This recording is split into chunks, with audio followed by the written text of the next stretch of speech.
Welcome to Accounting High. So I walk in, I'm my CPA, and back then we wore little dopey suits with a little bow tie. I have a briefcase, and I walk into this, a trucking company or a cold storage outfit in the middle of downtown Atlanta or something like that with my, I'm the CPA. Yeah. And they immediately go, I'm not an accountant. And they literally put their hands up. Like, I'm going to come and arrest them because they're ignorant about the crappy stuff that I know. And I was like, well, it's a good thing because I'm one and we don't need two of us. Oh. And then I made them laugh and I made them comfortable, and then I could get in there and help them. So practicing that, every time I went to a client, I had to do that, break down the fear that they had so I could show them how to do things. And so that skill, I think, served me really well. And then when I had the comedy training, I could figure out how to do that more regularly to get the fear out of the subject matter that we talk about. Accounting and tech are both the same way. Frightening things to most people. Accounting, tech, and comedy. May I have your attention, please?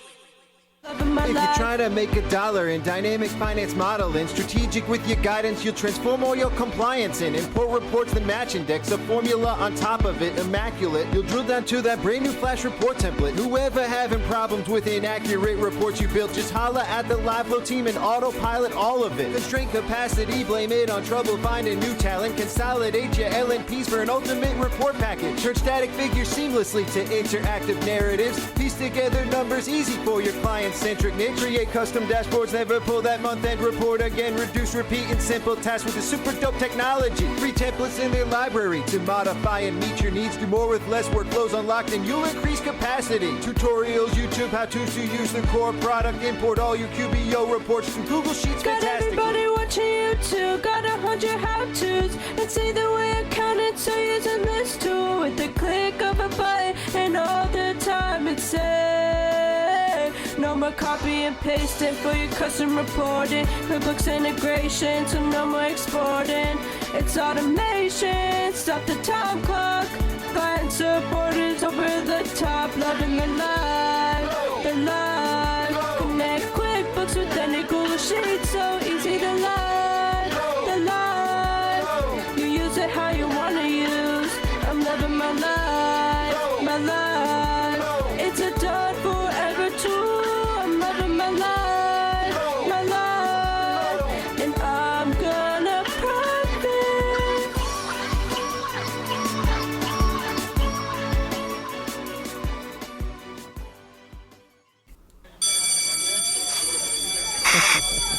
May I have your attention, please? Welcome to Accounting High. It's freshman year at a brand new school. Here, we have no rules in place as we're on a mission to set our own traditions. So hang tight and learn with us as we grow. At Accounting High, you can expect to gain knowledge in a completely different way than what you may be used to, with some fun and oftentimes colorful conversations involving some of the best teachers in the accounting industry.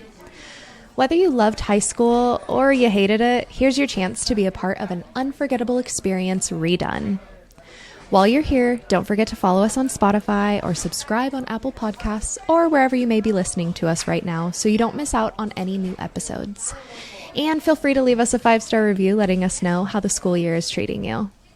In addition, share this episode on social media tagging us at Accounting High. So sit back, relax, and open your mind because class is in session. I repeat, may I have your attention, please? This is another public service announcement brought to you in part by Accounting High. The views and events expressed here are of the next generation of accounting and tech professionals leading this space. The events and suggestions are not to be taken lightly. Children should not partake in the listening of this podcast. Anything else? Yeah. So without further ado, introducing the star of our show, Scott and Geni. We're gonna have a problem here.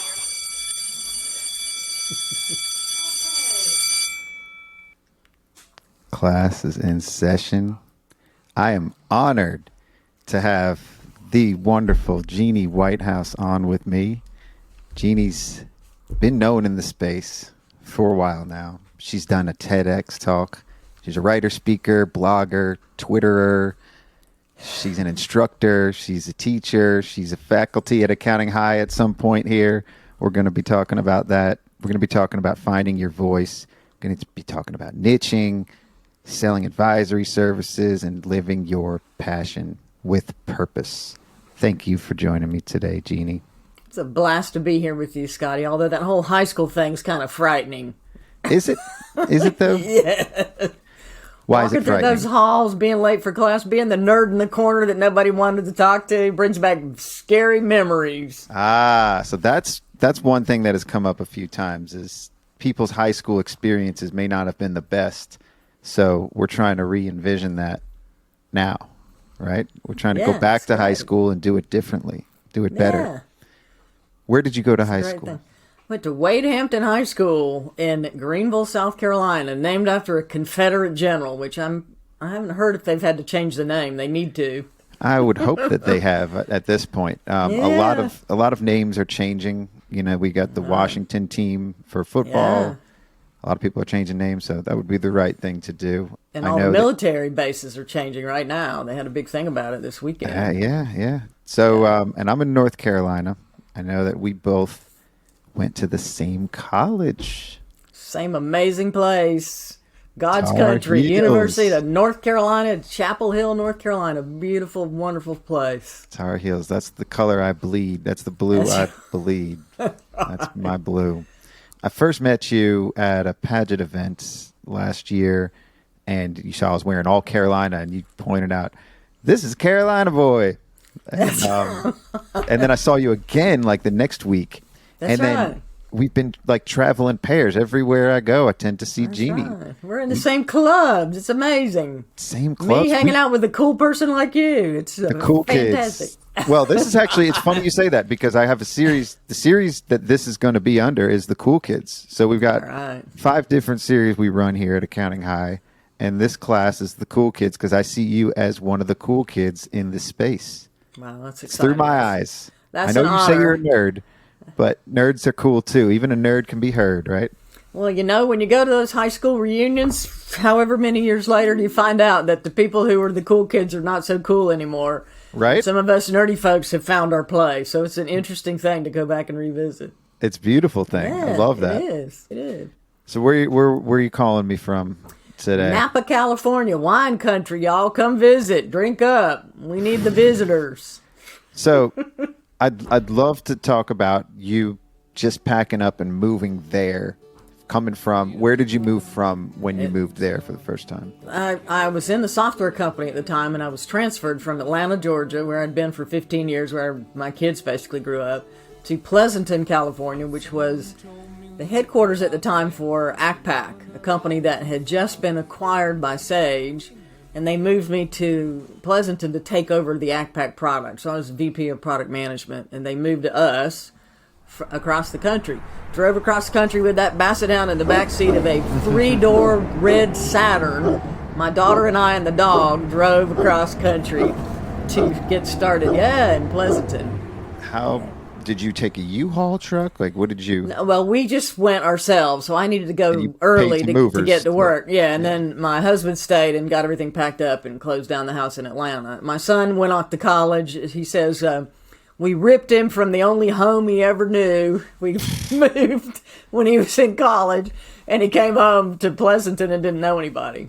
Well, it's how you define home too, right? That's Like, right. Make That's right. things your home. I think you've been in California now for how long? How many years ago? It's was hard this? to imagine. I've been here. So that was in 2004 that I moved to Pleasanton. So that's been 18 years, which is hard to believe. You've been there longer than you were even in Atlanta. That's right. That's at right. this point. Yeah.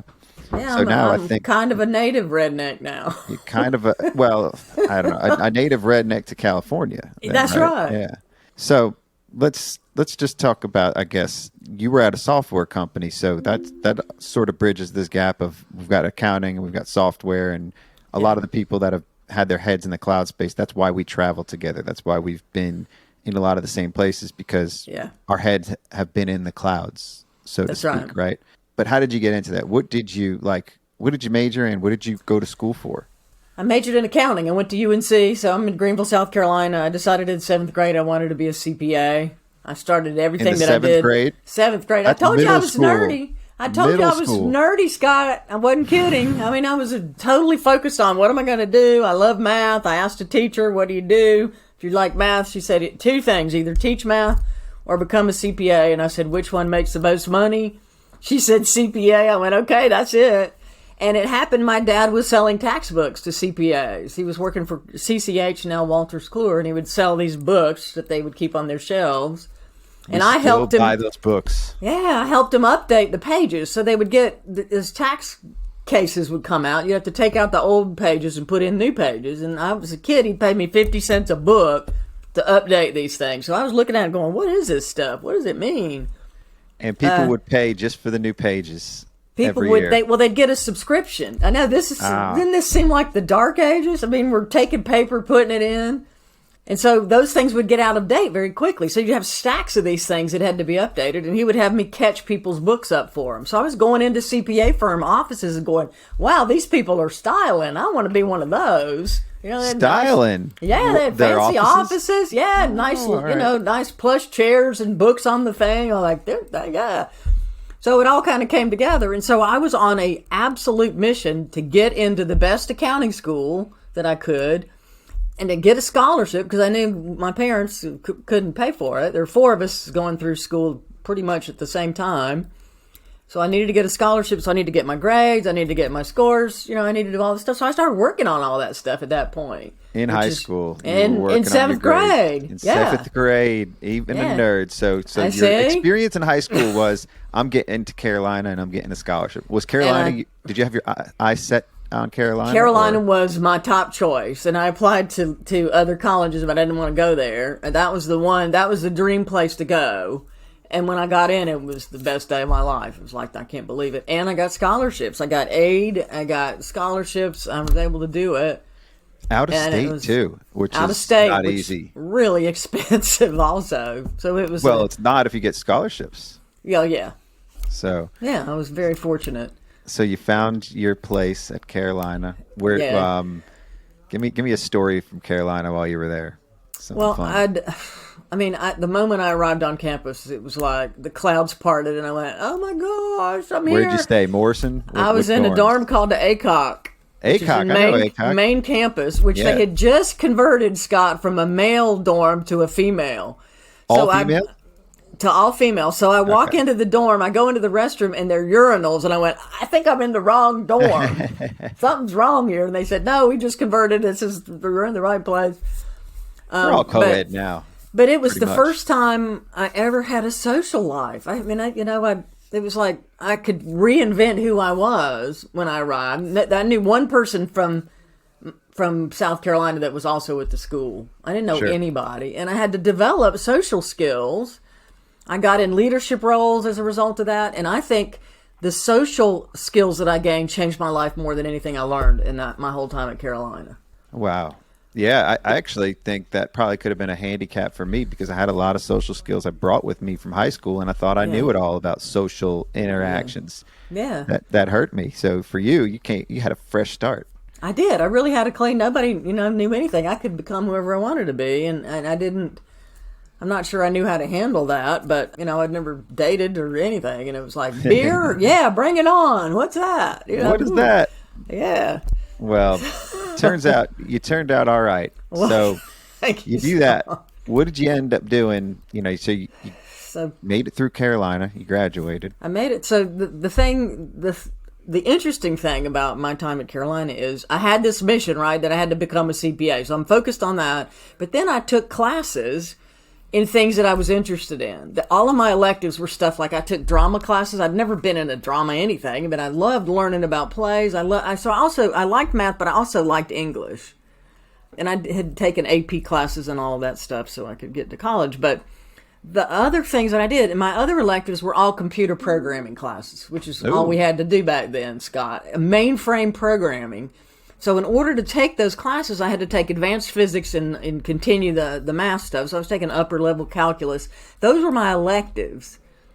And what I found was the computer stuff was far more mentally engaging than the accounting. The accounting stuff, accounting class. You have boring professors. Probably hasn't changed since then. It has. Boring professors.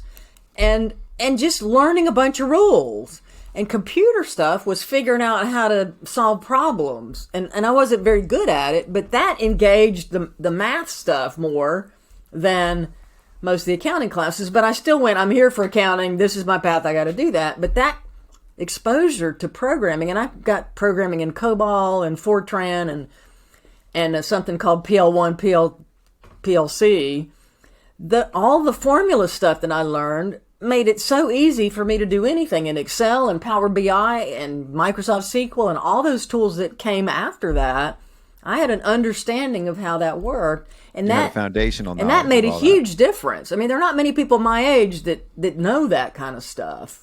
You know, And you were just interested in solving problems. I was interested in learning new stuff and figuring out how to solve things, and automation really appealed to me. So, but the interesting thing is when I interviewed, so UNC brought in a bunch of, recruiters from accounting land, and all the Big 8 at the time interviewed people, and they had a cutoff of grade point average. You had to have a 3.0 or above to qualify for the Big 8 stuff. And so I interviewed with them. I had a 2.9 average. Mm-hmm. And I'm taking physics and, advanced stuff. And so when I talk to them, I say, I majored in accounting, but all my electives are in computer science. I took some other stuff. And I remember so clearly one of the recruiters said, well, that was a waste of time to, major in technology, to add all that technology crap. You should have done better in accounting. And I just thought, okay, they're not getting it. And so I But interviewed. did you get it then, or did that waver? Did that make you think twice on, oh man, did I do the right thing? I knew that it was stuff that would help me, because before I graduated, a product called VisiCalc came out, and it was the first spreadsheet. And I saw that thing and went, this is cool. I'm going to do something with this. And then after that, So did Bill Gates. Yeah, and then in all my other jobs, I had technology stuff. I remember programming an amortization schedule in BASIC on a computer at Deloitte, which is where I ended up. So you did end up at Deloitte, which I ended was up at one of the Big Deloitte, Eight at which that was point. a miraculous thing, because they interviewed me and said, your grades aren't high enough, but we really like you. And they also, the person I interviewed with happened to know a cousin of mine that was in an office at Deloitte in Charlotte, which was the biggest office of Deloitte in the local area. And so they remembered me because I connected with this person individually. And so, I go through the recruiting thing. I get nothing because I'm not smart enough or whatever. And then I get a phone call one day from the guy that I had talked to who remembered me because of my cousin and said, we really liked you, but your grades are below the cutoff, but we'll make you an offer if you'll start in tax and go to this podunk office, they didn't say that, in Hickory, North Carolina.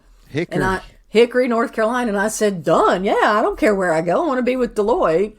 And wherever I got to start, I'm happy to do it. So that's how I got in. They remembered me because of the conversation we had and were willing to make a concession because nobody wanted to go to Hickory and very few people wanted to start in tax.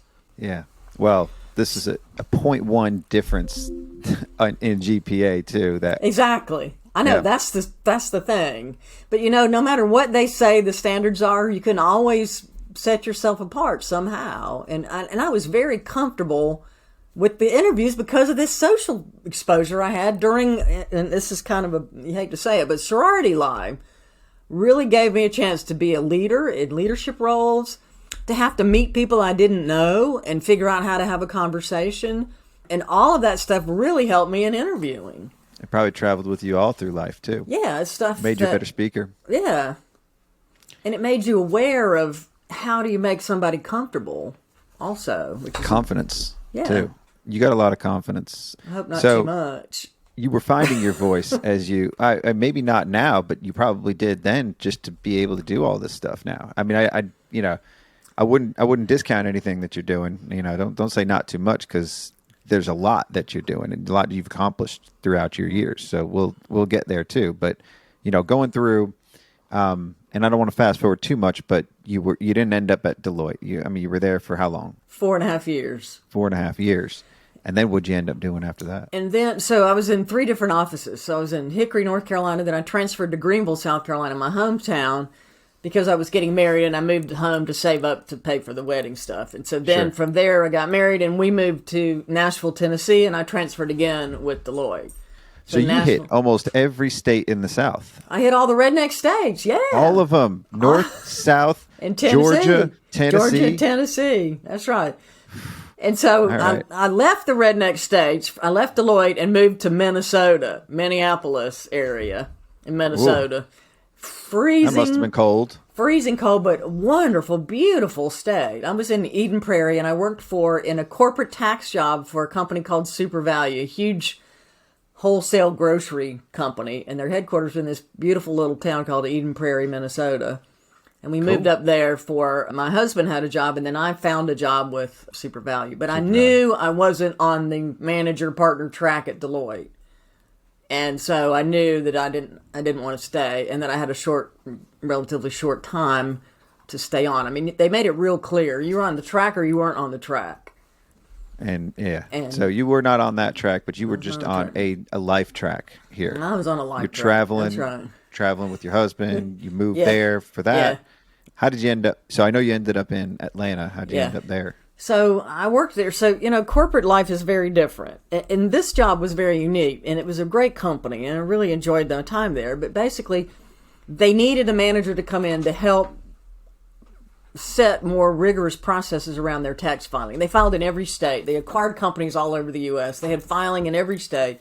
But basically, you do the same thing every year, right? You get all the returns done, and then you start over again. Yeah. And the first year was a bit of a mess, and we got it all figured out. I had a great boss who worked above me. He was very supportive of what I did, and I had some other folks in the team. But we figured out how to streamline the process and get all the returns filed on time. And then the next year we did it again, and then I was like, okay, what do I do next? What's my next path? And the boss ahead of me said, you wait for me to die. And this guy was a runner. He was fit. He was, relatively young. I thought, well, that's going to take too long. And I got to do something else. I can't just keep doing this over and over again. So I went in search of jobs, and I also had a 2-year-old at that time. His grandparents were in Greenville, South Carolina. That's where my family still is. And I had the only grandchild, and it was just, it was far away. And I thought, I'm going to sit here and freeze and do something that's not advancing my soul or, speaking to my soul or advancing my career. I'm not learning anything new necessarily. So I went in search of a job and found one in Atlanta, which was the next step up. It was a director of tax position in a company that now you've probably heard of. It was called Dental Research, and they invented the Interplaque toothbrush. It was the first rotating toothbrush. Oh. And so they were going to hire me to be the director of tax, and they were going to take the company public. So it was a growth position from what I was doing as tax manager to director. So I take the position, they hire me, we pack up our stuff, move across country, we land in Atlanta, and at 4 days into the job, they have a company meeting to announce the company has been sold to Bosch and Lomb, the contact people. And having been a company that acquired other companies, you know that you don't bring the tax people from the company that's acquired. You hadn't even started yet. I hadn't even so I go home and say, stop unpacking the boxes.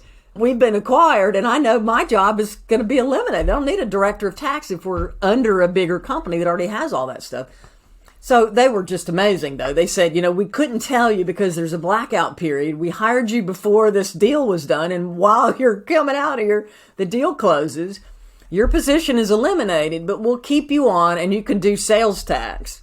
And I hate to tell my friends at Avalara this, but I didn't want to do sales tax for the rest of my life. Well, you can tell them that. Well, because I know. Had I known them. That's a problem they solve, right? Yeah, exactly. I could have outsourced it. That didn't exist back then. And you could do a bunch of spreadsheets. And I thought, that isn't going to work. So I went and found a controller position in a startup software company that made touchscreens and moved into that role immediately. So I said, thank you very much. And I found something else and took that. So I was in Atlanta. They got me to Atlanta. And then I was able to jump into that role. So, it was safe. But it was an interesting story. The only person's job who's eliminated was basically mine in that whole acquisition. That's crazy. I don't know why they let that happen. So, well, they couldn't do anything about it. And, it was not a big deal. But they got me there, which was the main thing. So then... You're there, fast forward, for 15 years, right? Yep. And then you got brought to California with Sage? Sage took me to California, transferred me. So how'd you get involved with Sage? Well, there's a whole bunch of steps. But so I went to that first company. I became a controller. I used Peachtree software, and I had never used it before. And we had a consultant that came in that helped us get coaching on Peachtree and helped, troubleshoot and do support. And I connected so much with her that I eventually joined her and became a consultant to clients in Atlanta on Peachtree software. And she had a connection to the support center. People would call in and then we'd get work and I'd go out and do the work. And then I grew that to the point where it was building an accounting practice for me based on the software stuff. And then I would do the financials and the tax work. And I was working my fanny off, but not charging Scott for the work that I did because I wanted to help them, right? We got to help them. They can't afford me, but they need me. Okay, I'll do it. And I was working all the time. And I realized that I didn't have the capacity to do all of this. And I wasn't billing enough. So I took that practice that I had to a CPA firm that was working with one of the clients that I had helped. So we already had a relationship. And I said, I got all this work. I'm a tax person. Maybe I should come work with you. And they said, come on. And they hired me. I think I was a manager at that point. And so I came on as tax manager, doing tax in this firm, and brought in all that technology consulting. And then I grew the practice. I brought in a bunch of client stuff, and then eventually made partner. And then the next day quit because I was a tax partner, and I didn't want to do tax. I wanted to do that other stuff where I was out there helping companies do better stuff. So that led me into tech. That led me into doing my first speech, which is when I went, no, this is what I'm supposed to be doing. So that was the light bulb moment. That was the light bulb. So I left the firm. I went into a tech company and did training for a project management software company, which led me into a PeopleSoft consulting gig, which then led me into working for Navision Software, which was headquartered in Atlanta, a Danish company who had just come into the U.S., brought in by Peachtree, which is how I knew about the company, and they needed somebody to build a CPA program, so they hired me to do it. So then I had to give my first speech. And were you nervous? Oh, I was terrified. I'd never been a speaker, never wanted to be a speaker, absolutely terrified. And what's worse, Scott, is my job was to get software resellers to connect with CPAs, because CPAs have a bunch of clients that listen to them, right? So my job was to get those resellers to partner with CPAs or to at least leverage a relationship with them. So before I built my program, I called a bunch of the partners, these resellers, and said, what do you think about CPAs? 100% of them said, we can't stand them. We don't want them in our deals because they kill the deal, right? If I come in with hard to sell to. If I come in with a no-name Danish piece of software that no accountant has ever heard of, and my client says to the accountant, I'm looking at this software, and the accountant hasn't heard of it, they'll go, forget it. I've never heard of them. Don't do it, right? So from that perspective, they were right. I don't want them in the sales cycle because they won't allow me in, or they'll kill the deal. It's not a short sales cycle with accountants. So we have our software conference, and my job is to present my program to a bunch of people that hate accountants. So I have to prepare something, and I got to break the ice somehow. I got to make these people laugh. So a friend of mine was a movie buff and said, "Have you ever seen the Monty Python Lion Tamer video?" And I said, "No." And I watched it and went, "This is it. I'm starting with this." Lovely weather for the time of year, I must say. Enough of this gay banter. Now, Mr. Angevy, you asked us to advise you which job in life you were best suited for. That is correct. Well, I have the results here of all the interviews and the aptitude test that you took last week. I think I can say without fear of contradiction that the ideal job for you is accountancy. I've been an accountant for the last 20 years, but I want a new job, something exciting that will let me live. But accountancy is quite exciting, isn't it? Exciting? It's so deadly dull and tedious and stuffy and boring and desperately dull. I can't stand it any longer. I want to live. But you see, in your report here, it says that you are an extremely dull person. Our experts describe you as an appallingly dull fellow, unimaginative, timid, Spineless, easily dominated, no sense of humor, tedious company, and irrepressibly drab and awful. And whereas in most professions these would be considerable drawbacks, in accountancy they are a positive boon. Yes, don't you see, I'm only as awful as this because accountancy does this to people. Can't you help me? Well, do you have any idea of what you want to be? Yes, I have. What is it? A lion tamer. Yeah, so there's a whole conversation about that. But I said, I start off by saying, my job is to get you to work with accountants. And I interviewed you folks, and here's what you said you thought about us. And basically, we're a bunch of nerdy, dull people. And I said, it may be true that we're nerdy and dull, but if there's a problem at a client, I get a call before you do. And if I say no to your deal, you're not going to sell it. So you need to get in touch with me and form a relationship. And that's what I'm here to help you do. And so they laughed, and all the negative energy evaporated, and I was able to connect with them. And it changed everything. So I was able to do the speech. The comedy of that presentation took my tension away because I'm standing there not having to talk. They're looking at the screen, not at me, and they're laughing. So the energy changed for all of us, them and me.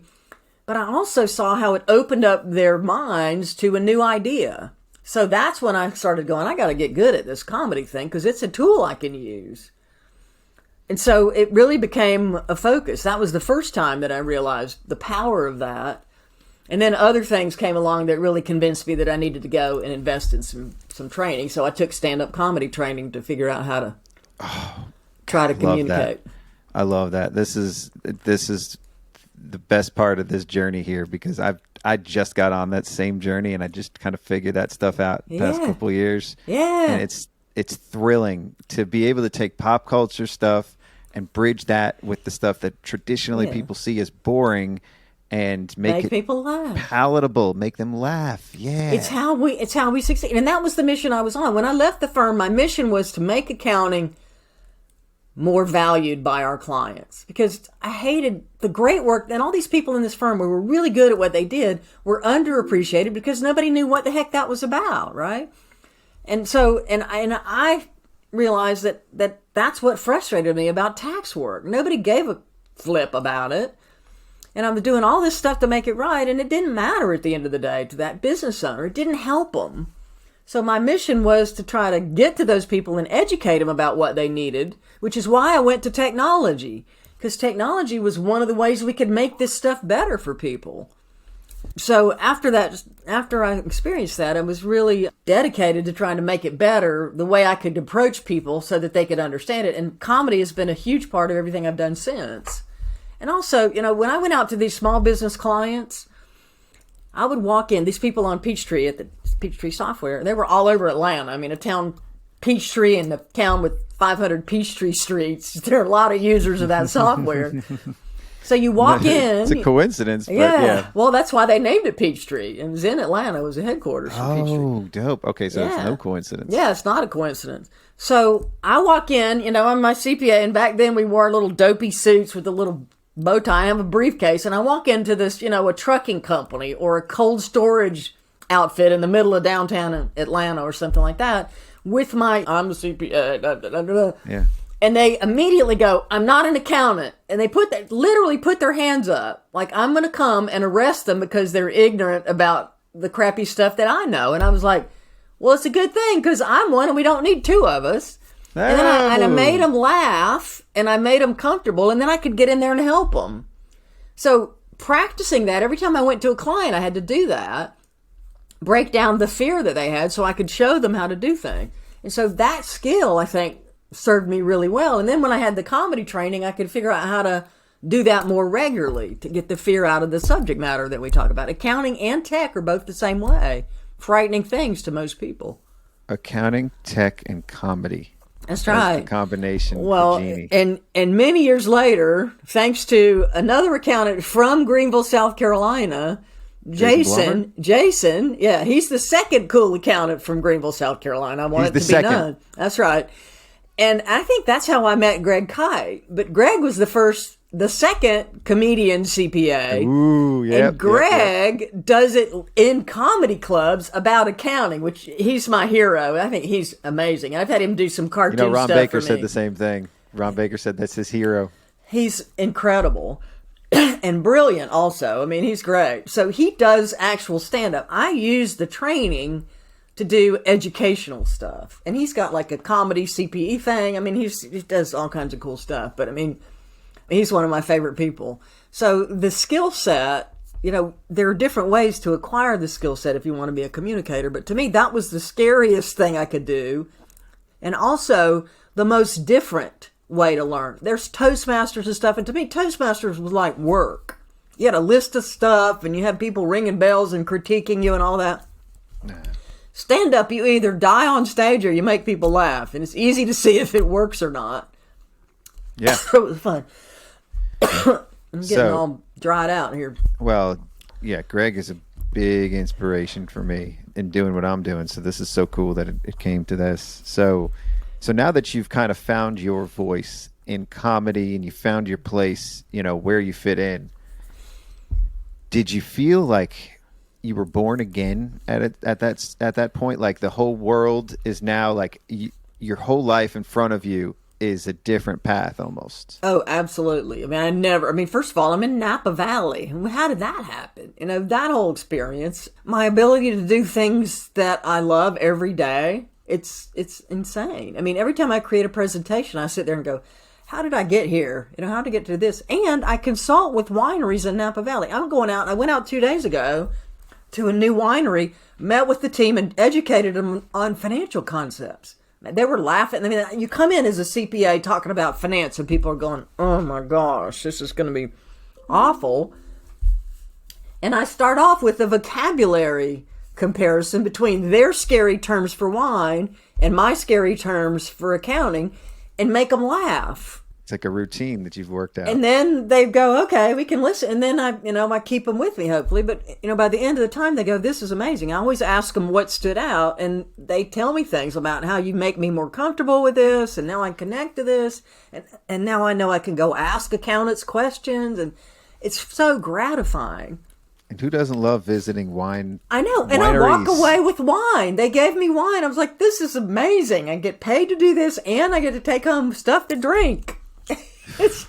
And they're so appreciative. I know. How about the trip we just went on? Oh my gosh, Scott. Italy. How about the wine there? Oh, it was incredible. Everything. And it's so much more affordable. I mean, the good, even the cheap stuff was great. I mean, everything that we had. Let's say that Expensify made it affordable. Shout out to Expensify for making that trip happen. I still don't know what I did to get on that list, but I mean, I've never been treated like that. And I think one of the things that they talk about is that they have 3 goals, and you remember all 3. The first one was live richly. The second one was what? Live rich, have fun, save the world. Have fun and save the world. And they do that. They bring that to life. You know, if you've never experienced what high-end treatment feels like, how do you know how to provide that to others? Yeah. And that's one of the things the biggest thing I took away is, I mean, I will never have an experience like that again. And there are people who don't say never, because they're going to do another one. Yeah, I'm sure. Well, maybe I don't know what I got to do to stay cool. I got to hang around you more, Scott. Stay cool, yeah. But I mean, many people will never experience that level of luxury. I mean, and just being treated in a way that makes you feel special. I mean, everything they did was like that, and everything that hotel did was a high-end experience. And it's one of the things that we try to teach wineries here to deliver. But if you've never experienced yourself that kind of treatment, it's hard for you to know how to provide customer service at that level. And it's one of the things we as accountants have to figure out.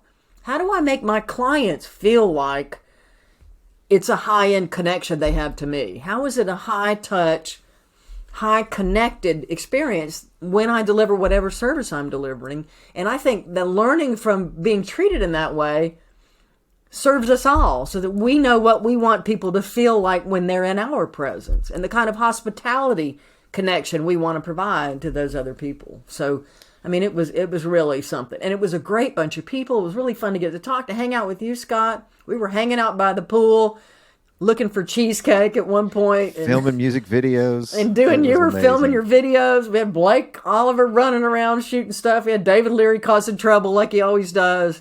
We went to beautiful spots. It was just an incredible time. But I think the time talking to folks was really special. So, there's some great people on the train on the way there. And, it's a life-changing experience. High touch, high connected, high end accounting high. Exactly. We're at accounting high right now. Yeah, so, you're gonna have to license that from me, Scott. You're gonna have to pay me royalty on that.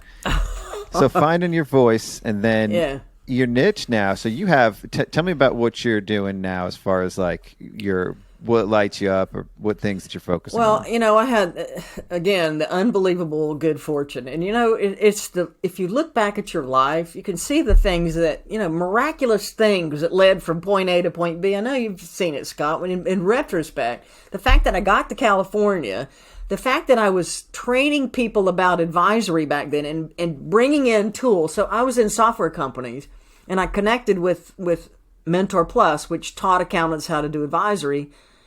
And I would come into those meetings and bring technology into the training she was doing. So we connected on concepts and trying to move the profession forward. And I had these tools in different companies, and I would come to her meetings and talk about tech and share different technologies with these accountants who were going to be doing advisory services.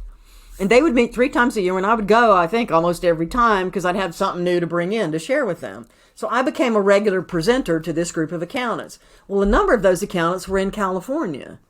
So when I moved to California with Sage, I had connected with some of the folks here, and eventually Sage did a reorg and they laid me off, and I'm here, and Edie, the person at Mentor Plus, reached out to all those accountants that had seen me speak and said, Geni's now available. If you need some help, reach out to her. And I had a bunch of California folks say, come help us with marketing and help us do advisory. So I immediately had 2 consulting gigs that resulted from my prior connections. But had I not gotten to California, it would have never happened. And one of those firms was Broke Markle Davis and Company. And the managing partner, Craig Underhill, and I had talked specifically multiple times remotely about software and how he could use it with his winery clients. So when he heard I was in California, he reached out and said, come work with my firm. I want you to do that advisory stuff you've been yakking about all these years with my winery clients, with our winery clients. And I said, y'all hear this accent? You think I know anything about good wine? Franzi in a box is about as good as it gets in my book. And he said, I don't care what you know about wine. Yeah, Franzi in a box, y'all. Oh, I know it. Atlanta staple. I had it in there every summer. We just fill it up, come in with the glass. Farm. And Boone's Farm was more of a high school thing, which I didn't do. I didn't have Boone's Farm, but that was the big thing. Yeah, you didn't do it in high school. The illegal stuff. But it was Franzia in a box, which is the high-end thing. Only the best boxes make it from Franzia. And so, that literally was my exposure. And I was like terrified. Like, I don't know anything about what goes with what. And he said, I need you to help people understand accounting, and I need you to do advisory. And you've been talking about this for a long time. Come do it with me. And I said, okay.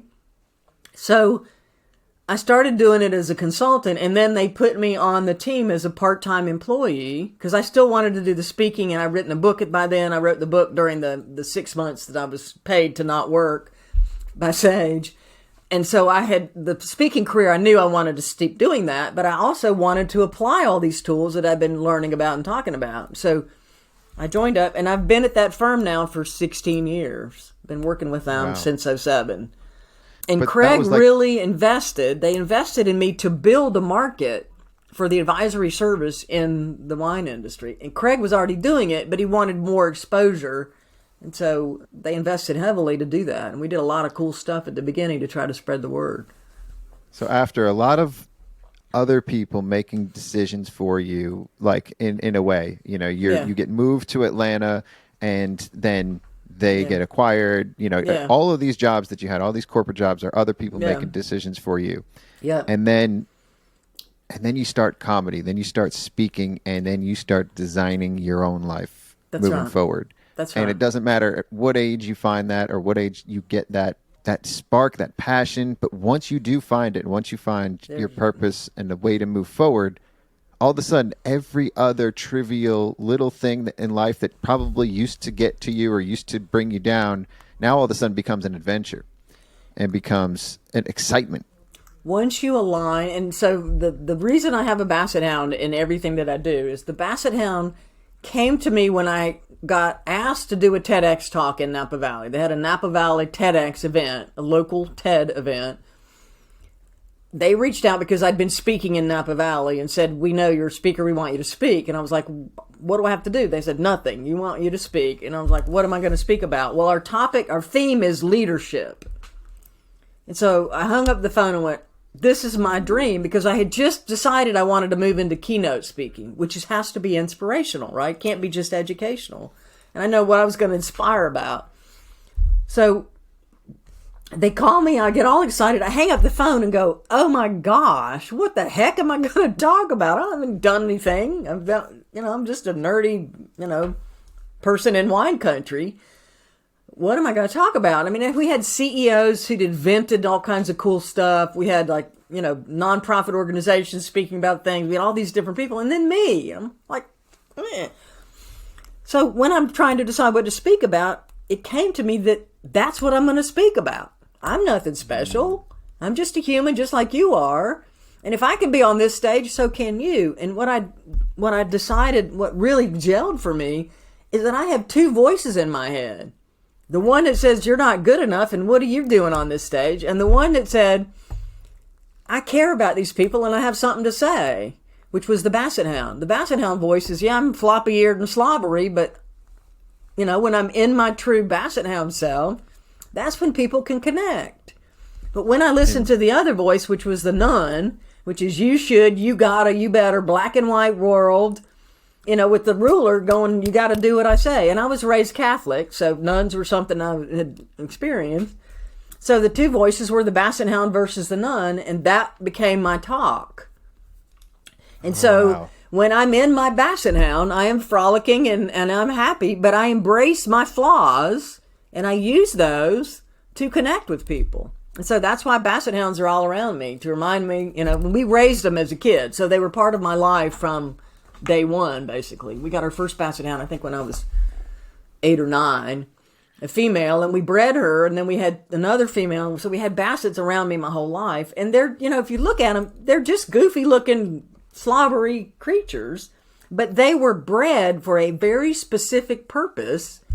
And every aspect of who they are, their ears are designed to concentrate the scent so that they can hunt. They're low to the ground. They got huge feet because they're walking through muddy everything about them is designed for what they do. And when they accept the gifts that they have, that's when they're living their best life. And that's became my story and really my mission. That sounds like a good movie. Like an animated Pixar movie about a Basset Hound that wants to be another dog or that wants to be something else. An Afghan Hound, which is what I put in my slides. An Afghan Hound is like this prim thing with long hair parted down the middle. And I said, the voice of the nun said, you should be an Afghan Hound. And I'm a Basset Hound. I can't get there from here. They're tall, thin, they're elegant, they have long hair, they're always brushed and and they have pointed noses. Fancy. They're the ones who are in the dog shows. They're the prim ones. Show. Yeah. And the voice kept telling me I should be that when I was this. And finally when I said I'm this and I'm going to own it, things started to change. And that's the story that I want people to know. That's all you got to do. Accept what you have. Don't try to make yourself somebody else.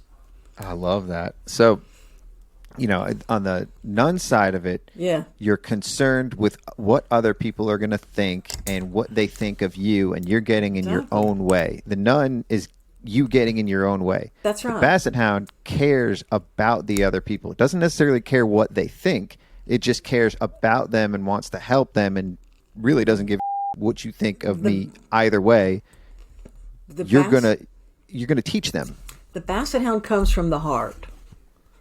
Yeah. It comes from the heart. And that's what I shared. It was like, when I go out to wineries, that's where the self-deprecating thing comes from. My job is to make you feel smarter if I'm coming out to teach you, not to show how smart I am. Oh, and most of us as speakers, the goal on stage, I got to show you everything that I know and how smart I am, and especially accountants, right? We're experts. Well, when I walk into a winery, there's no way in the world I can fake that I'm an expert in wine. Right? Right. So I've got to embrace my own ignorance, which is why I created a fake winery called LeCourrougeWinery.com, which is a website, and it's redneck in French. So when I teach wineries in California, I teach them through a redneck winery. They immediately laugh, and it connects to what they're going to get from me, which is Southern and not being an expert in wine. but the permission to laugh at ourselves and to open up to what we can learn about accounting and all that stuff. So it all kind of comes together. So rather than trying to prove how smart I was about wine or anything, I said, y'all, I don't know anything about this stuff, but I know about these numbers, and I'm going to bridge the knowledge gap for you. And meanwhile, I'm going to learn more about what you do and how this all comes together. So the permission to be the basset hound that I am is a critical learning, and it's sad that it took me that long to get there. But so I'm feeling like I'm learning a lot right here. I'm the basset hound in accounting. Exactly. I'm the custodian at Accounting High. Just as I could relate to all this, I've never put myself as the teacher or the one who knows it all or the one who's going to stand and teach everybody this.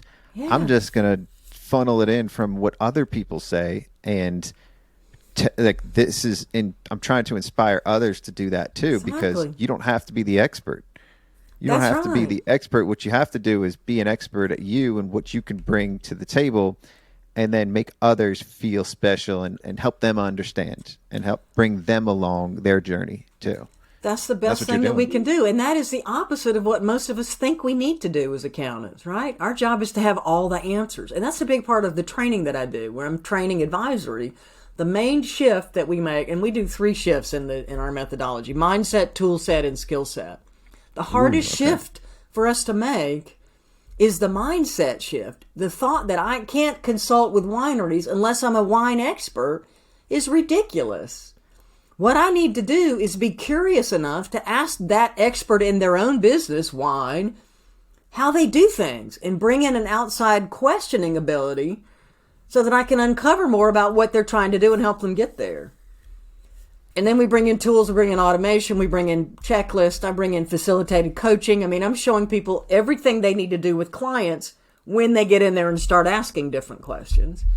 And then we're helping them leverage their skills in a different way by communicating, by connecting, by, asking a whole bunch of different questions that we have never thought of asking before, because we're too busy doing the rule following stuff or the historical accounting. And there's this whole opportunity to go, why do you have those big tanks over there? And, why is there a thing going over there? How long do you depreciate that tank? Which, we all care about that stuff. And, what's this wine club thing you're doing? How does the revenue work for that? And how do you get people to pay up front for wine that is undefined and that they don't know when they're going to get it? That's what they're doing in wine country. People love wine clubs. So you can learn all kinds of stuff by being curious and not putting pressure on yourself to know everything before you will talk to your clients. I think we need an advisory club at Accounting High. Yeah. Similar to Wine Club. It's similar to Math Club. Well, exactly. Where you kind of have little tidbits and you send out boxes of gifts on mindset or on tool set or on skill set. I love it, Scott. You're so creative. Create a funnel for your impactful advisor, right? I love that. Create what do we got to do to make that happen? I don't know. It's already happening in my head, so it's already happened. That's your subject at Accounting High. I've talked to you about this before too, or at least having you as the faculty here. I'd love to do it. I love those key components. We talk about mindset a lot, and we do talk a lot about advisory, but a lot of times it's still intimidating for some people to talk about for accountants. And you've recognized that, and you've made it palatable. You've made it easy to digest because you're relating it to things that they already know and understand. So I have to give credit where credit is due. I acquired the rights to the training that I took, that Edie Osborne at Mentor Plus created, because she already had the toolkit. She had all the checklists. She'd been teaching live for 20 years to CPAs. She created a program through the AI CPA that was widely used back in the day called Performance Views. So she figured out all the stuff and created a tool for everything you can do with a client. So I acquired during COVID, I finally got the rights to that training so I could package it and deliver it and also add coaching on top of it. But it's her brains that I leverage. But the cool thing was, she and I were coming at the same problem from different directions. I had technology that you could apply, and she had the training on what you say once you bring the technology to bear on a problem. Once you have a digital dashboard, a visual interactive dashboard, which I was selling, here's what you say when you bring this up and show your client they need to improve AR or they need to improve cash flow or whatever it is. if I did that before the training, I wouldn't have known what to do for them. Like if I was in the tax role inside the firm and I told the client that cash flow was their problem, if they came back to me and said, how do I improve it? I would go, I don't know, but come back next year and I'll see if it's better or worse. So she provided the confidence via these tools that I could then know what to do. Now I know to go look at the process. I know to examine all the inputs to collectability on the AR stuff. I know to look at the invoice formats. How many errors do we make? Do I capture emails on every client that I sign up? What's my onboarding process? Because those are the things that impact collectability at the end of the process in AR. So that's what we're doing. We're helping people have the confidence with a set of tools to ask questions that they wouldn't otherwise ask. It's like an actor or a rapper. You can give two different actors the same script, or two different rappers the same set of lines, and they're going to deliver it differently. That's what right. you've done is you took the script of this advisory component, that you acquired. That's right. And you put your own flavor, your own spin My on own it. basset hounds around Your it. own basset That's what I hound on did. Yeah. And you'll see basset hounds all over my site. It's part of my brand. It's part of the way I approach everything that I do to try to make it easier for people to get to it, to understand it, relate, and to apply. digest and to relate to it. And that's what you got to do. You got to be relatable, and that's how you inspire too, because they're not going to try to be you. They're going to try to be themselves. That's right. After they hear you talk or after you teach them. And that's what you got to do. You got to teach people how to be themselves, not to be somebody else. The nun wants to teach them how to be somebody else. That's right. And the basset hound can only be itself, because it's not going to succeed in anything else but being itself. That's right.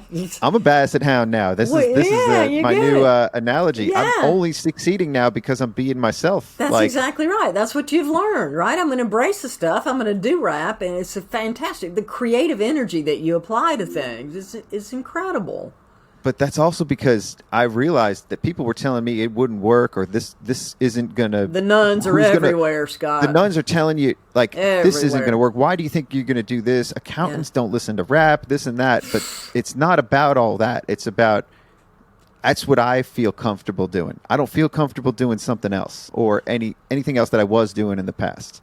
And when you're in that place, Scott, people want to be around you. When you're living that flow, when you're connected to that inner you, people are drawn to that, the flow.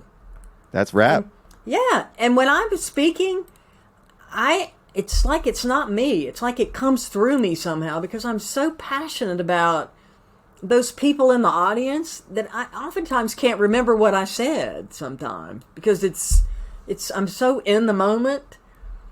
It's really interesting, and I know that when I'm doing that, I'm in where I'm supposed to be. All the time. Yeah, it happens all the time on the show. Yeah. Like I record episodes, and I have no idea what we talked about, and we were both in the moment, and then it comes out, and I'm surprised by the conversation, and it sounds great, but that's because you get in the flow, in the moment, and you're in the zone. It's magic. Time just flies too in those cases. It's very special. And it's an energy. It's a high. It's that high touch, high connected, high accounting high. I love it. Right? I love it. It is. And you get a natural high doing all those things. That's part of what the double entendre with accounting high. Yeah. It's not actually a substance high. It's a natural high that you get when you're yourself. It's such an experience, a feeling to know that you're in the place. Like when I'm out at this winery, they're brand new. There's like 3 people in the tasting room. Their accountant is in the room. And I start talking, and I'm always nervous. It doesn't matter who I'm talking to. I mean, I'm nervous to do this. I'm never just showing up going, I'm always terrified, and I'm going, this is not going to resonate. That's something Greg Kite told me, too. Oh, yeah. He taught me that. I think if you're not nervous, you don't care enough. That's what I believe. And so I get there, and I'm going, this isn't going to work. How am I going to help these people? They don't even have metrics. And as soon as I start talking, and I get them to laugh the first time, that's the goal for me, is to break the tension. They laugh, and now we're on the same team somehow. And then I can see them connecting. I can ask them questions. They're engaging and responding. And I finish, and I go, this is so cool that I get to do this. How did I find myself here, and how did this happen? It is a miracle, and I'm so lucky to be able to go out and do these things with people and for them to appreciate it. You know, tax, nobody ever appreciated the Here's your tax return. You owe $10 million or whatever. No, it's all the adjacent skills that you have related to that to bridge all of it. It's just an amazing thing, and everybody can do that. You can take this accounting skills. That's the other thing, Scott. I'm never not going to be able to find a job. I mean, I could do bookkeeping till I'm 105 if I can still work the calculator. This skill set that we have is so valuable. And I don't care what they do with AI, we're still going to have to be able to take that information that is being provided and leverage it in different ways. And I think it's just going to shift in how we take it. Let the AI get it all organized so that I can see it. Great. Then let me... You said bookkeeping, as long as you have a calculator. I think everything else, AI is the calculator for that. That's GPT is the calculator for that. And I'll give an example. So while we were at Italy, I met Joe Woodard for the first time. Yeah. And he pitched to me an idea. He said, he's an idea factory. Isn't he? Yeah. He said, what if we had you rap on the stage at Scaling the Heights? Yeah. And I was like, well, I'm going to be in Mexico, and that's pretty short notice. I don't know. I'm going to have to write a new rap for this and all that. And I was super excited about it. I probably told you immediately after I didn't hear. You didn't tell me. I didn't know. That's great. I'm telling you now. I know you're going to be there. So then I said, dope, like you got to ask my wife first. And he asked her. And so I had a short window that I was going to be home because I'm going to Vegas tomorrow for Me too. I'll see you there. I'll see you in Vegas for sure. And we'll be filming a music video there too. Oh, cool. So then, and I'm going to be in Mexico all of June. So I got to write a rap and record it before then so I can practice and perform it at the end of June. So in comes AI. I had the idea, I was floating around a lot of different ideas for which song to use because all my raps are parodies. Yeah. So people can get it, recognize it. And then on Saturday, this past Saturday, it came to me which song I was going to use Touch the Sky by Kanye because it's Soar the Sky. Separate Kanye from the equation. It's just the music. Soar is the theme of this conference. Oh, yeah. And so what I did was I took all the copy, everything that they were talking about on the website and about the conference and all the themes, and I grabbed that copy and I told GPT, I said, take Kanye's Touch the Sky and create a parody of that song using this copy as provided. And I dumped it all in. I iterated on it a couple times, but it basically wrote all 3 verses and the chorus. And I used, let's say it got me about halfway there. And that's the hardest part about writing these raps or doing anything. It's starting. Yeah. And so it gets you started, and it was great. A lot of the lines, and if we have time, I can play it at the end here. A lot of the lines came from GPT, but I morphed them in a different way, and I used components of it, and I put my own little spin on it too. And that's the calculator, though. So exactly. Because anybody can do that. Anybody can take copy, and all I'm doing is putting puzzles together with these. I'm not even like doing anything really original. Everybody says you got to be original. There's nothing you gotta have original. Nothing is original. There's nothing. It's how we present it or spin it or wrap it or rhyme it or whatever it is we do that makes it original. Did with your advisory components, with the Impactful Advisor, you acquired the rights to that copy, but then used it in your own way and put your own spin on it. It's yours. I know you want to give credit to where it's due, but you paid for that credit too. In a way, I want to credit the artists that create this, but also I don't know if I want to credit Kanye because he's got a bad rep right now. He's getting in his own way. Yeah. But what he did do was create the foundation for me to be able to do this in the amount of time that I did. So this is what I'm going to prepare, or this is what I'm going to do, and I'm going to give you a heads up on this last verse. I gave every shout out, and I tried to fit your name in there anywhere I could, but I had to fit. There's 100 people speaking, so your name. If you listen closely, you'll hear a lot of names of people that you know, but I couldn't get Whitehouse in there. It just couldn't fit in the rhyme, and I was going to get Geni in there too. But I still couldn't get Geni because I didn't have those syllable combinations in the verse. I'm with you in spirit. You don't have to do anything, Scott. I love that you're doing that. Ready for this? I'm backing you. Go. I'm backing you. What day are you doing that? I'm only there till Monday, I think. I'm going doing to it another on conference. Sunday. On Sunday. So if you're going to be there I'll Sunday, be there. I come in the afternoon. I need you in the crowd cheering. Yeah, I'll be there. I need you in the crowd cheering. If I'm Sunday, not there yet, what time are you on?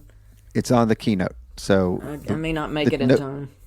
All right, I'm flying in Saturday morning, I think, or something. Yeah, you'll be there Sunday. or be there I Sunday. think I'm coming in like right. I don't know. We'll deal with that later, but I hope I We'll get see. there. Hopefully you I can might be there. have If to not, you change get a my preview of it. schedule to get there earlier, just so I can be there. You can for be there for the keynote. This will be dope. right. So Cool. Soar the Sky is what I called it. And again, I just wrote this week, and I was only able to do it because of the AI help. I don't think we have any idea how much we're going to be able to leverage that in doing what we're trying to do. You're gonna soar the sky, get up off the floor and start to fly. You'll scale new heights, Woodard OKR in accounting high. You're gonna soar the sky, get up off the floor and start to fly. You'll scale new heights, Woodard OKR in accounting high. Accountants and bookkeepers still watching the clock. Woodard schooling you with his new workshops. Feet on the street, St. Louis, peep the soar theme. Attendees will flock. Now let's go. Check the presentation. Cutting edge education, sparking innovation. Scope creep friction, shaking foundation. Process improvement, increased production. With automation and AI, no flapping wings, you'll be soaring high. At scaling new heights, you'll touch the sky. Combine new tools to help your practice shine. Joe in his prime, founded in 09. 3 cheers, 14 years, and tears he's cried. A keynote legend, Joe devotee, super fans at Evi's obsession. You're gonna soar the sky, get up off the floor and start to fly. You'll scale new heights, Woodard OKR and accounting high. You're gonna soar the sky, get up off the floor and start to fly. Yeah! You'll scale new heights, Woodard OKR and accounting high. Scale new heights. Joe Woodard, baby, transforming the world. Joe Woodard, baby, transforming the world. In accounting high. Joe Woodard, baby, transforming the world. Joe Woodard, baby, transforming the world. We gonna soar the sky, get up off the floor and start to fly. We'll scale new heights, Woodard OKR and accounting high. Accounting high, STL, soar the sky, get up off the floor and start to fly.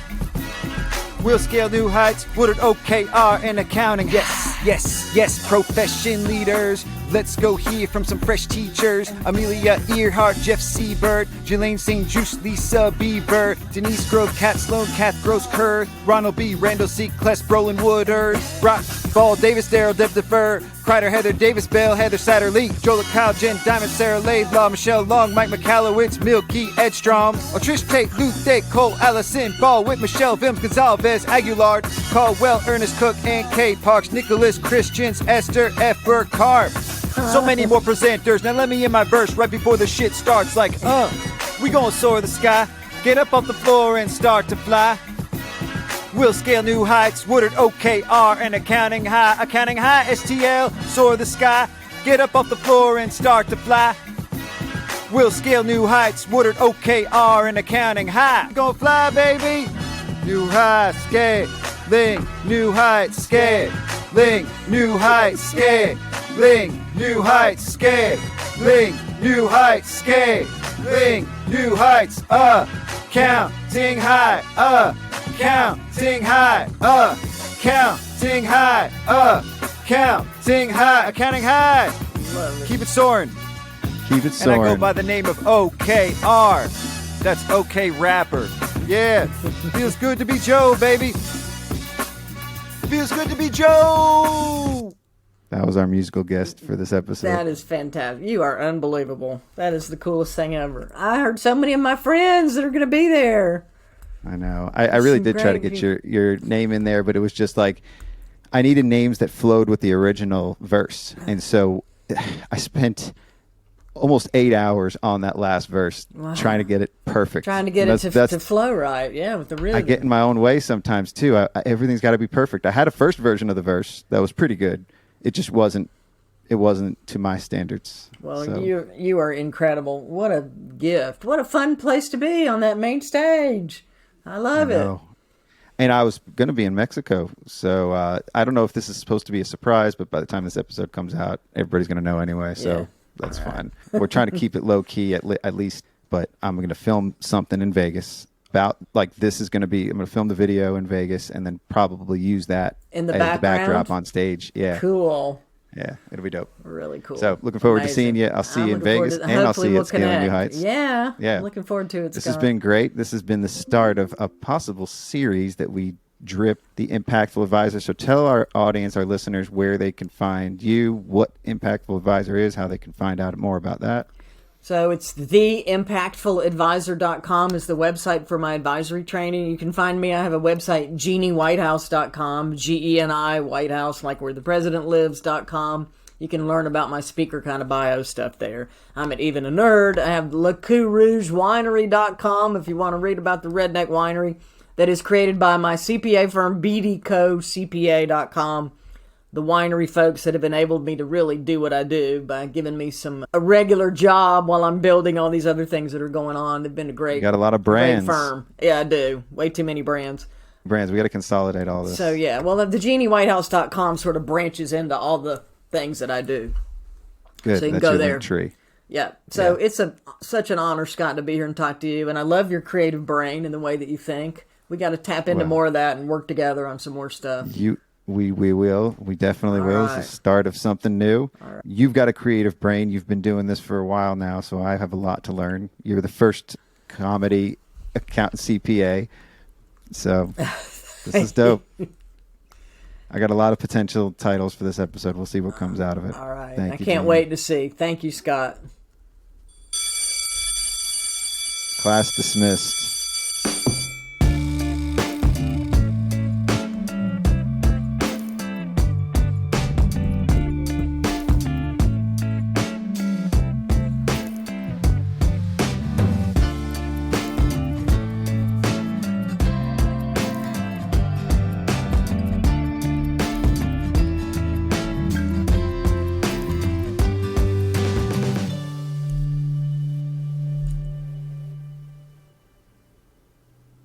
Class dismissed. Peace out.